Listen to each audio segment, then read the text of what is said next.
So the topic that we are covering, it's building a 100 million DTC men's grooming brand in the US. So go for it. Yeah. So we've been a client of Paul's for the past over 6 years or so. We started the company 6.5 years ago. Particle for Men. It's a skincare brand for men. Well, we actually have a few more categories like hair care, body care. We have a very popular cologne. And we started back in 2019 when me and my business partner, we kind of turned 40, and we were looking for some kind of consumer brand we can build something interesting. I come from an ad tech background, and we noticed that regardless of a business or not, it was time to take care of our skin. And I went into a store like a CVS, and I was looking for some kind of product for men, an anti-aging product. And I realized that there really aren't any options. And I'm looking at a shelf packed with skincare products for women, and I have no idea what they mean, collagen and peptides and this acid and that acid, and one for the day, one for the night, one before you go to sleep, one for the eyes, one for the forehead. So I thought to myself, interesting. And I'm sure that if I ask anyone in the audience to come up with 2 or 3 brands that they can think about for women in the beauty space and the skincare space, I'm sure you can think of a bunch. But when I ask you to think of one for men, I think it's going to be very, very hard to come up with one. So we thought, okay, let's dive in. Let's go into this blue ocean, right? That's the skincare market for men, which almost doesn't exist. So on one hand, it's risky because why aren't there any skincare brands for men? And the women's market is packed. But on the other hand, it's a huge opportunity if you're able to crack it. So we went to the drawing board, and we worked with a biochemist, and we created our first product, a single SKU, a face cream for men. Something that's simple, easy to use, a 6-in-1 that takes care of eye bags, dark spots, wrinkles. It's an aftershave. It moisturizes, something that a guy can easily use once or twice a day. There's no routine, and it's packed with active ingredients. So we started with a single SKU, and that kind of proved our concept of what works, what doesn't work, how do we refine our messaging, and it exploded. So we had some hiccups, of course. With Meta, we started only with Meta, policy issues, ROAS issues, a lot of customer issues, but by fine-tuning the messaging and finding what works for men with only a single product, we were able to kind of crack the market. So I just want to show you a video, one of our first videos that we used to kind of work the angle of what works for men. So we realized that for men, we need to talk in a very practical, direct kind of marketing language, less fluff, less storytelling. It's kind of like almost like a medicine. So let me share this video. How do I share this video? I'm hovering over the video. Serious eye bags as they get older. But most guys don't do anything about it because most guys don't really understand skincare. They think it's too expensive and they don't believe that anything actually works. But here's the thing. Most guys are wrong. Because there are actually a few ways to reduce your eye bags, and one of the easiest, Particle 6-in-1 face cream, actually works really well. And most guys actually can afford it. Because its 6-in-1 formula means you're getting 6 products packed into one. Just wash your face and then massage in Particle for 30 seconds. Before you know it, you're looking younger than, well, most guys. Now, most guys don't really believe any of this. Here's the thing. You see, Particle has a 30-day money-back guarantee, no questions asked. And most guys who do try Particle keep using it. But forget about most guys. Just be you, but a younger version of you, with lots smaller eye bags, thanks to Particle. Cool. Can we hop back to the presentation? So as you can see, this is a very, it's a polished ad, but it's very direct. It talks to men. And of course, we have a lot of UGC and a lot of, product usage commercials. But this ad is one of our most successful ad in history. We ran millions of dollars of media on it, primarily in the US market. And it took our brand and our business to the next level. So fast forward to today. We don't have a lot of SKUs for probably the largest skincare brand for men in the US. Like Paul said, we're at around $100 million in revenue. We focus on a few SKUs, a few hero products. We don't try to thin ourselves across 50, 60, 70 SKUs that we sell for $20 or $30. We try to focus on high value products with a higher AOV where we can purchase media for. Things that have a unique angle, right? So a hair thickening shampoo, a dark spot hand cream, an anti-gray serum for people with graying hair. So every product is carefully chosen, a product that has a unique angle, something with added value, and not just another deodorant, or not just another moisturizer, or not just another toothpaste. Right? We need to be unique in the market, something where we're able to stand out. And one of the interesting products that we kind of also took us to the next level is a cologne, right? That's our cologne Gravité, which is one of the most searched for colognes in the US in 2025. It's the #1 breakout cologne term in all of the US on Google. And it was a wild shot, right? I mean, who the hell buys a cologne online for $89? Without smelling it? And I think one of the things that we realized, the beauty about the beauty space, is that you're buying a feeling, right? You're buying a dream. You're buying confidence in a bottle.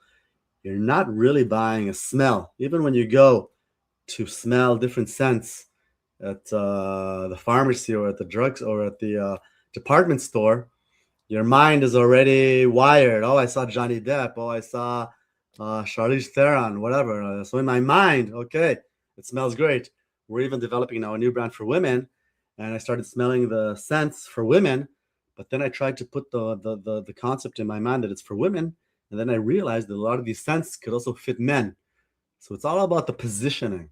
It's all about what you are trying to portray. And one of the ways that we broke out with this with the cologne, we don't have a celebrity. It's a really high quality product, a beautiful bottle. Yes, it's made in France, but all these things aren't enough to sell a product.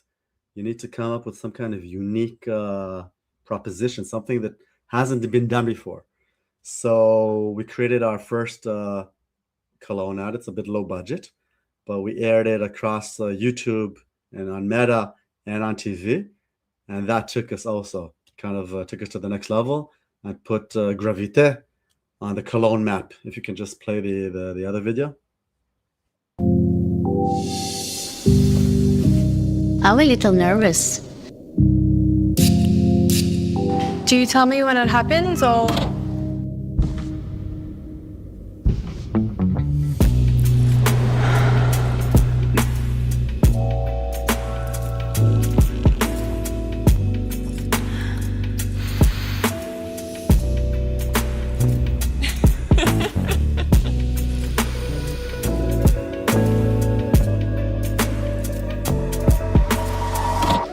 Did he just leave? Come on, bring it back. If he smells this good, He's got my attention. Gravité, the new cologne for men by Particle.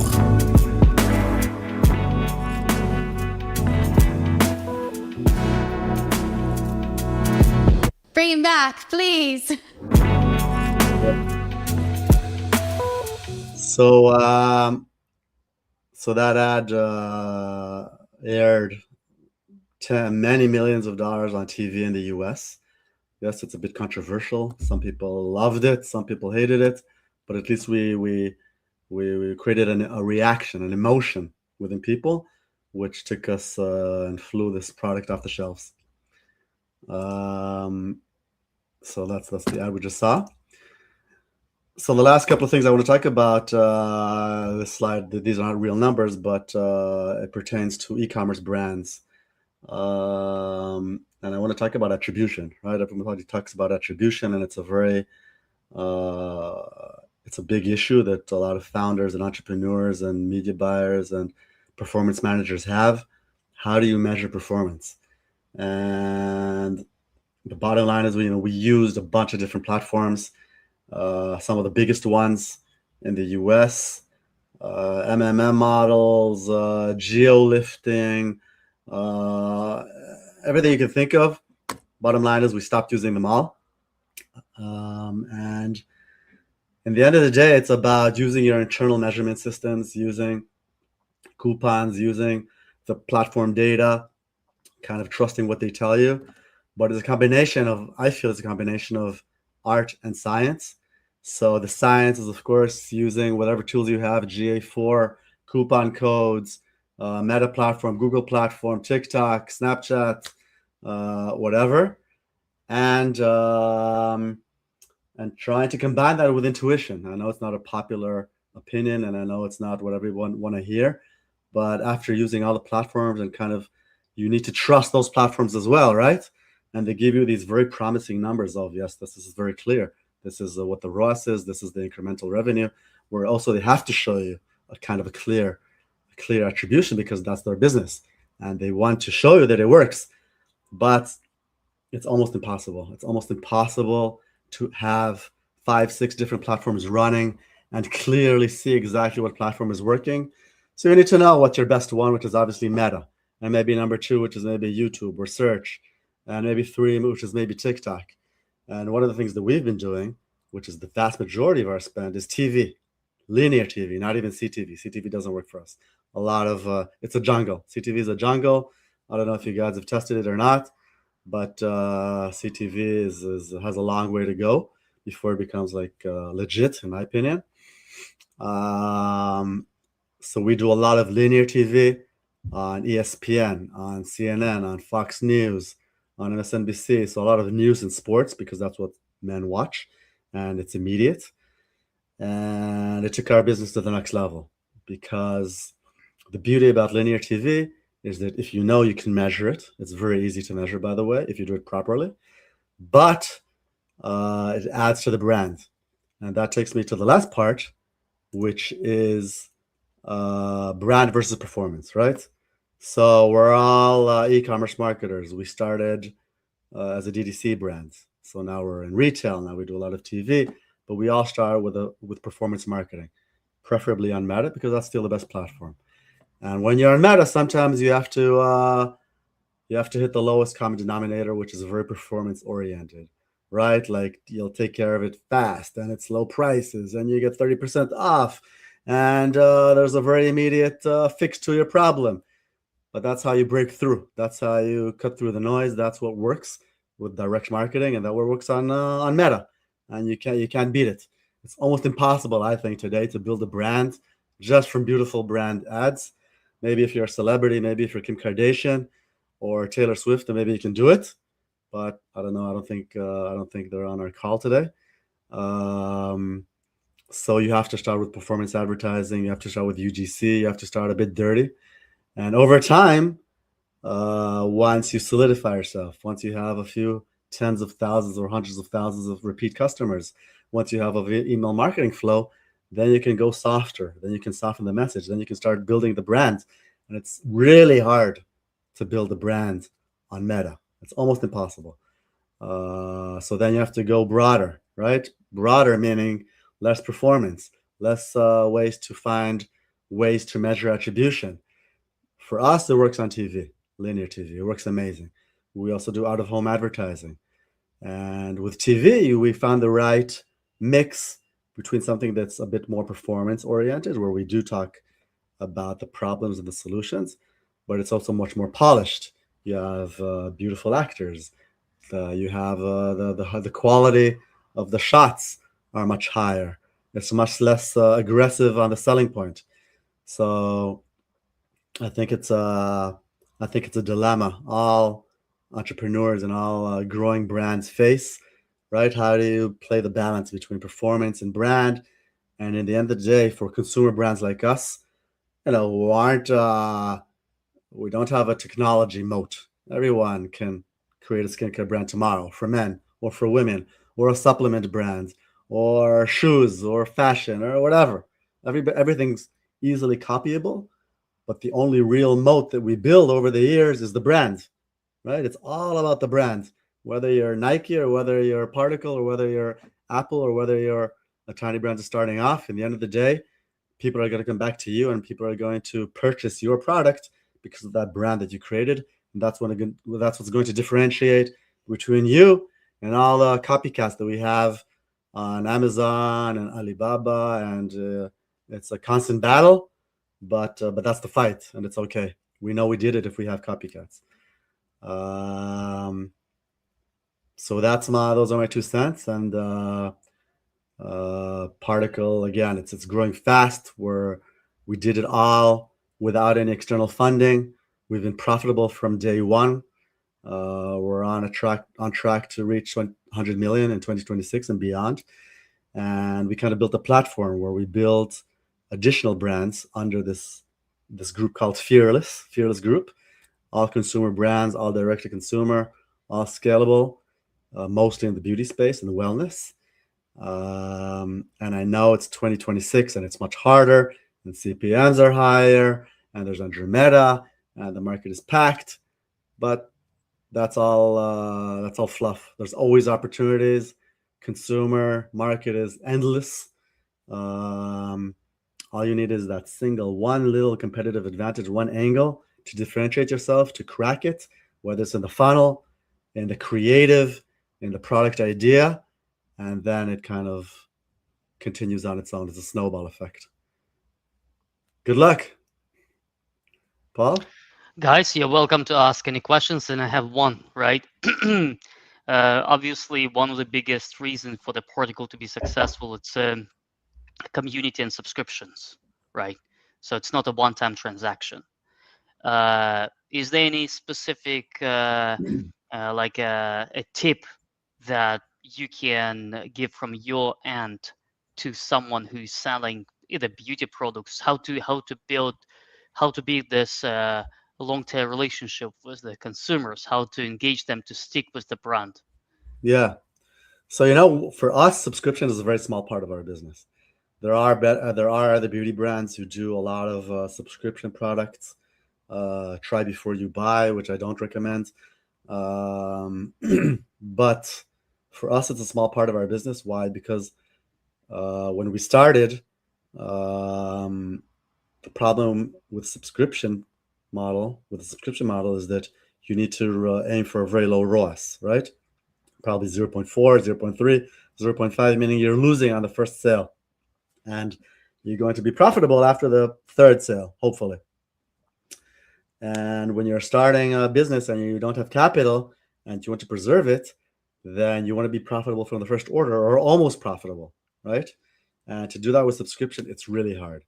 So the legacy of our brand is we were bootstrapped, and we built the brand and the business gradually, so we never did subscription.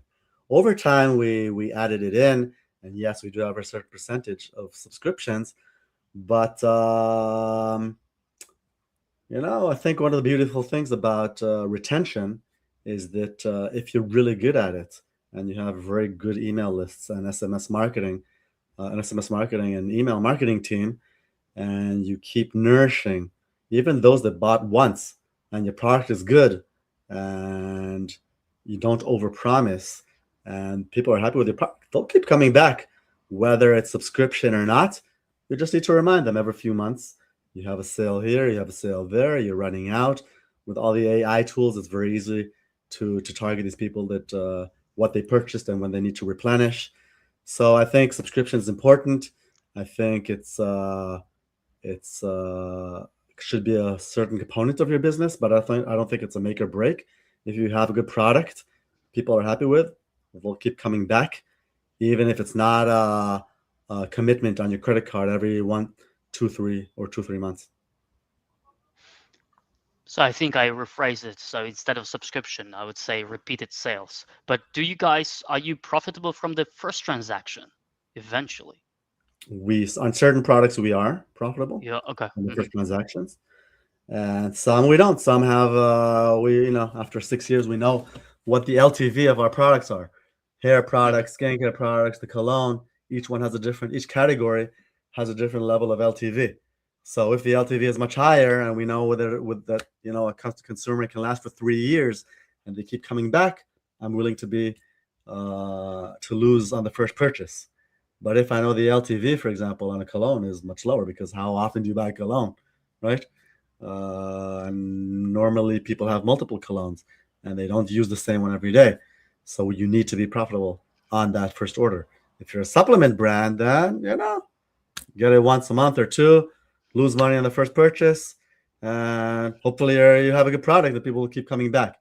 So it depends on the group of products, but we try, especially in the beginning, we try to be profitable from the first order. Otherwise, you're playing a risky game. A lot of companies and brands have been wiped out because of the hope and the promise that 6 months from now I'll break even, and 8 months I'll be profitable. But it's a gamble. So there is one question: all-in-one product, is it the future of the skincare? What do you think? For men, I mean, I don't know if it's the future, but it's the present. For women, for sure not. Women want 10 different products, right? For the forehead, for the eyes, for the brows, for the cheek, for the this, and that's fine. I mean, that's cool. If it's the future, I don't know. I've been doing it for 7 years and it worked great. We're simple creatures when it comes to skincare and beauty. The habits are changing. Younger men are starting to use different products, so we'll adapt as we go. Was there any worry relating to product risks being a product people apply to their skin, liability, allergy, reaction, etc.? Yeah, naturally, with every product that you either consume, put in your body or on your body, you have to be careful, and you have to have very deep quality control, quality assurance. You need all the licenses and all the approvals. Work with a GMP certified factory. All our products are manufactured in the US. We don't manufacture in certain countries where maybe there's a higher risk of quality issues. So, especially for skincare and for products which you ingest, it has to be top-notch quality. I wanna step in with the story about the video that you were showing. I was watching on the news when the video ad that you run on our website. We had to take down the case study with the particle, because people were coming like to my personal website, chatting about the particle, and I've got so many controversial messages from the audience and ladies, etc. And when I raised this, and by the way, guys, we have 1 hour conversation with Ayal on our Ecommerce Scam Co. UK. Watch this out. It's like you said, the only stuff that you as a brand you cannot avoid is different people will think a different stuff. Exactly. And positive or negative, you have to take this all. Yeah, and when we're small enough as a $100 million brand to still take risks and piss off a few people, we're not Apple and we're not Nike. I don't need to please everybody. I think our most controversial ads are the one that perform best, because then we know that it creates an emotion. Obviously, to a certain limit, right? We don't want to completely, hurt people,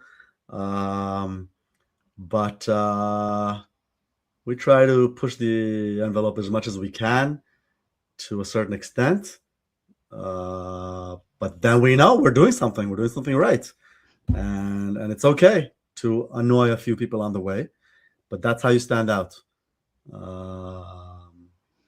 Some politicians do it really well, for better or for worse. Well, man, I appreciate you finding a time for this talk. Thank you very much.